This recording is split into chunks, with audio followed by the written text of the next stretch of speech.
जलगांव के जामनेर में शिक्षा के क्षेत्र में बड़ा घोटाला हुआ है और इसके लिए विधायक मंगेश चौहान ने विधानसभा में आवाज भी उठाई।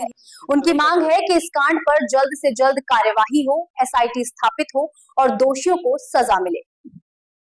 सन्माननीय सदस्यांनी जी बाब मांडली, ही बाब एखाद्या चित्रपटाच्या स्टोरीला लाजवेल अशी ही बाब आहे।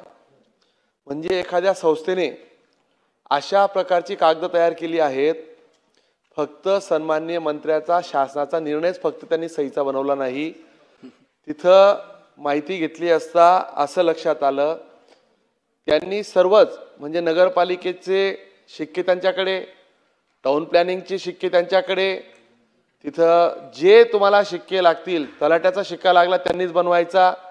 म्हणजे जो अधिकारी 2018 साली मयत झाला त्याचा दाखला 16/10/2020 ला देण्यात आला।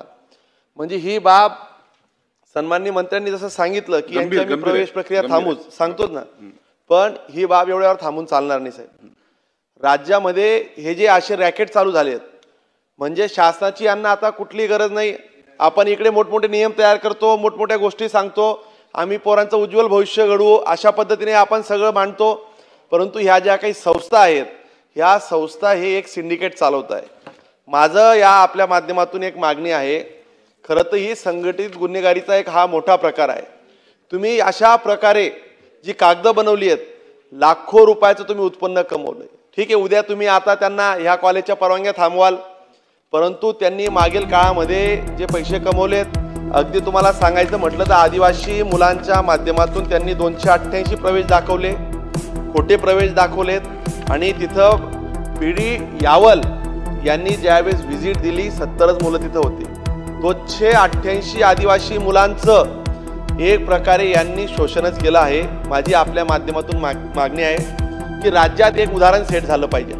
आपण अॅट्रॉसिटी अंतर्गत इथं गुन्हा दाखल होऊ शकतो, संघटित गुन्हेगारी एक मक्काचा गुन्हा याच्यामध्ये दाखल होऊ शकतो आणि या अशा संस्थांची एक एसआयटी मार्फत चौकशी झाली पाहिजे की ही प्रकरण काय आहे, याची व्याप्ती किती आहे, यात किती पैशांचा अपहार झाला आहे, याच्यावर लायबिलिटीज देखील फिक्स करण्यात आल्या पाहिजे।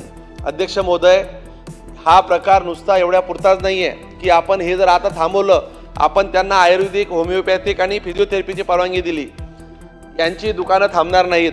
हे उद्या लगेच फार्मसीचे डुप्लिकेट कागद बनवतील, बी फार्मसीची परवानगी घेतील, ITIचे घेतील, MCVCचे घेतील, टेक्निकल कोर्सेस त्याच दुकानामध्ये त्यांचं चालू करतील। माझी आपली या माध्यमातून विनंती आहे की आपण अॅट्रॉसिटी अंतर्गत गुन्हा दाखल कराल का, आपण मकोका लावाल का आणि यामध्ये SIT स्थापन करून हे या विधिमंडळात किती दिवसात आमच्या समोर आणाल। मंत्री महोदय। अध्यक्ष महोदय, मगाशीच मी सांगितलं की आता हे जे 3 कॉलेजेस आहेत, एक आयुर्वेदिक, त्याच्यानंतर फिजिओथेरपी आणि होमिओपॅथिक, याची ही परवानगी आहे विद्यापीठ देत असते।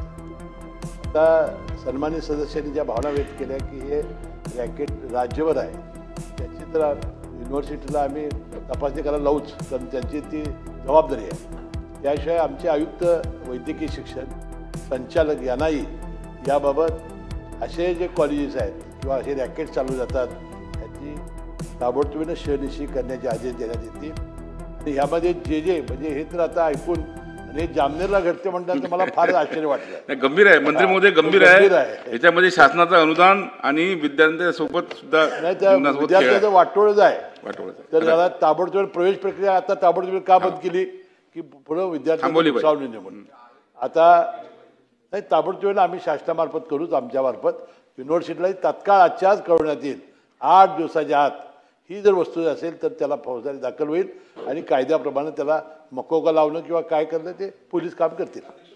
NIF Global Jalgaon, where dreams meet the runway. Fashion design हो या इंटीरियर डिजाइन, अब करें 100% प्रैक्टिकल लर्निंग इंटरनेशनल एक्सपोजर के साथ। 20 सालों की excellence, 27 students New York fashion week में, 10 लंदन में, 3 लाख में पर shine. Celebrity mentors Manish Malhotra, Gauri Khan, Twinkle Khanna and Ashley Rebello. Admissions open 2025. Call now 880619 97999. Visit www.nifglobaljalgaon.com. NIF Global Jalgaon. Design your future globally.